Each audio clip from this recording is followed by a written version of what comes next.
చంద్రబాబు నాయుడు గారి పరిపాలనలో ప్రజా డిఎస్సి పైన అదే విధంగా ఈ రాష్ట్రంలో ఉన్నటువంటి యువతకి విద్యార్థులకు ఇచ్చినటువంటి హామీల అమలు సాధన కోసం జరుగుతున్నటువంటి ధర్మ పోరాటంలో భాగంగా ఈ అనంతపురం జిల్లాలో జిల్లా అధ్యక్షులు అనంత వెంకటరామరెడ్డి గారి ఆధ్వర్యంలో పెద్ద ఎత్తున రిలే నిరాహార దీక్షలు చేపట్టడం జరుగుతా ఉంది. మరి మేము చేస్తున్నటువంటి ఈ ధర్మ పోరాటానికి ఈ జిల్లా వ్యాప్తంగా పెద్ద ఎత్తున వివిధ ప్రజా సంఘాల నాయకులు, వివిధ కుల సంఘాల నాయకులు మద్దతు తెలియజేసి మేము సైతం వైఎస్ఆర్ కాంగ్రెస్ పార్టీ కోసం, మేము సైతం జగన్మోహన్ రెడ్డి గారి కోసం అనేసి వెలుగెత్తి చాటి వారు మాకు మద్దతు తెలిపినందుకు ప్రతి ఒక్కరికి కృతజ్ఞతలు తెలియజేస్తూ ఈ రాష్ట్ర విద్యాశాఖ మంత్రి నారా లోకేష్ గారిని సూటిగా అడుగుతా ఉన్నాం. ఈ సందర్భంగా ఎన్నికలకు ముందర యువగలం అనేటటువంటి ఒక పాదయాత్ర ద్వారా ఈ రాష్ట్రంలో ఉన్నటువంటి యువతకు, విద్యార్థులకు, అదే విధంగా నిరుద్యోగులకు పెద్ద ఎత్తున హామీలు ఇచ్చారా లేదా అనేటటువంటిది అడుగుతా ఉన్నాం. మరి మీ మోసపూరితమైనటువంటి హామీ మోసపోయి మీకు ఓట్లేసినటువంటి పాపానికి మీరు అధికారంలోకి వచ్చిన తర్వాత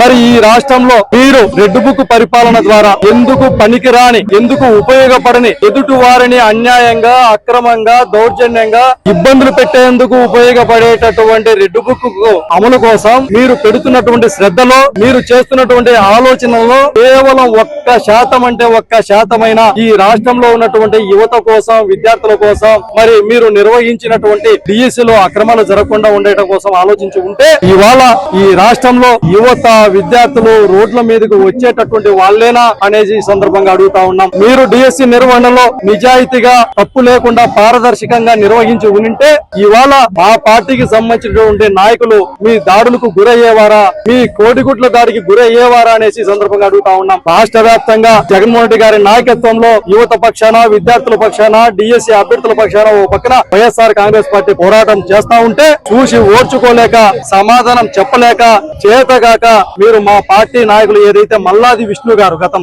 ఒక బ్రాహ్మణ కులానికి సంబంధించినటువంటి ఒక గొప్ప వ్యక్తి, ఒక మృదు స్వభావి, ఆయన పైన కోడిగుడ్ల దాడి చేయడంతో పాటు అక్కడ కొంతమంది రౌడీ మూకలు చేరి ఆ టెంట్ దగ్గర మూత్ర విసర్జన చేసినారంటే ఇంతకన్నా దౌర్భాగ్యం ఉందా? అంటే ఈ రాష్ట్రంలో ఒక పవిత్రమైనటువంటి బ్రాహ్మణ కులానికి సంబంధించినటువంటి వ్యక్తి ఏ విధంగా ఉంటాడో, రోజు పూజలు పునస్కారాలు చేసుకుంటూ ఎటువంటి నాన్ వెజ్ కంటే మాంసపు వృత్తులకు దూరంగా ఉండేటటువంటి వ్యక్తులు బ్రాహ్మణ కులస్తులు. మరి అటువంటి కులస్తుల పైన నాన్ వెజ్ కు సంబంధించినటువంటి కోడిగుడ్లతో తన శరీరాన్ని అంతా కూడా దౌర్జన్యంగా మరి దాడులు చేస్తే మరి ఇది సనాతన ధర్మం పైన జరిగిన దాడి కాదా? బ్రాహ్మణ కులం పైన, బ్రాహ్మణ సమాజం పైన జరిగినటువంటి దాడి కాదా? ఈ ప్రజాస్వామ్యం పైన జరిగిన దాడి కాదా? మరి రాజ్యాంగం పైన, యువత పైన, ఈ రాష్ట్రంలో ఉన్నటువంటి విద్యార్థుల పైన జరిగినటువంటి దాడి కాదా అనేసి సూటిగా ఈ రాష్ట్ర ప్రభుత్వాన్ని అడుగుతా ఉన్నాం. మరి సనాతన ధర్మం, సనాతన యోధులని చెప్పుకునేటటువంటి వాళ్ళు మరి దీనిపైన ఏం మాట్లాడుతున్నారు, ఏం మాట్లాడబోతారు అనేసి కూడా ఈ సందర్భంగా ప్రశ్నిస్తా ఉన్నాం. అందుకే మీరు నిజం అనేటటువంటిది వెలుగులోకి వచ్చేటటువంటి విధంగా ఇవాళ వైఎస్ఆర్ కాంగ్రెస్ పార్టీ ఒకటే డిమాండ్ చేస్తా ఉంది. డిఎస్సిలో జరిగినటువంటి